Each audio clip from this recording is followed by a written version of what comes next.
Cette crise, il fallait d'abord essayer de la maîtriser.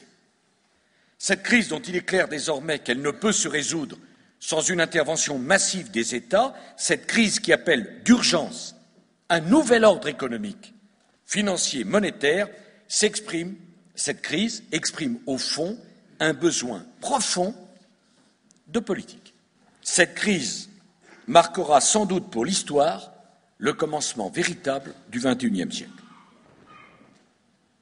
Le moment où tout le monde aura compris qu'il était temps de changer, temps de donner un nouveau visage à la mondialisation, temps de construire un nouvel ordre mondial, politique, économique, social, assis sur de nouveaux principes et de nouvelles règles.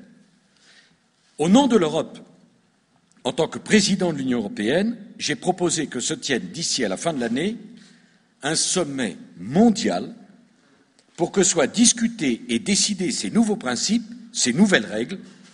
Cette réunion, ce sommet, aura lieu aux États-Unis le 15 novembre prochain. Cette réunion, je vous le dis, mes chers compatriotes, ne doit pas être un rendez-vous pour rien. Et parce que ceux qui sont responsables de la situation actuelle ne peuvent pas être ceux qui trouveront les solutions pour en sortir. Le sommet mondial pour refonder le capitalisme, c'est l'Europe qui l'a proposé. Le nouvel ordre mondial, c'est autour des propositions de l'Europe qu'il se construira. Il faut que l'Europe se donne les moyens de jouer le rôle qui doit être le sien dans le monde nouveau qui est en train de naître. Il faut que l'Europe se prépare. Il ne faut pas que l'Europe soit la variable d'ajustement du nouvel ordre mondial. Dans le monde qui vient, l'Europe aura besoin d'un plus grand volontarisme que par le passé. Plus que jamais, l'Europe prend conscience qu'elle a besoin d'un véritable gouvernement économique, dont elle vient d'expérimenter ce qu'il pourrait être et l'utilité qu'il pourrait avoir. Ce gouvernement économique, c'est tout naturellement l'Eurogroupe qui doit en être le cadre. Notre stratégie économique ne doit pas seulement nous permettre de passer au mieux un moment difficile, elle doit nous permettre de nous donner les meilleures chances possibles de réussir dans le monde tel qu'il est en train de se réorganiser. Dans ce monde, la concurrence ne sera pas plus douce, elle sera plus dure.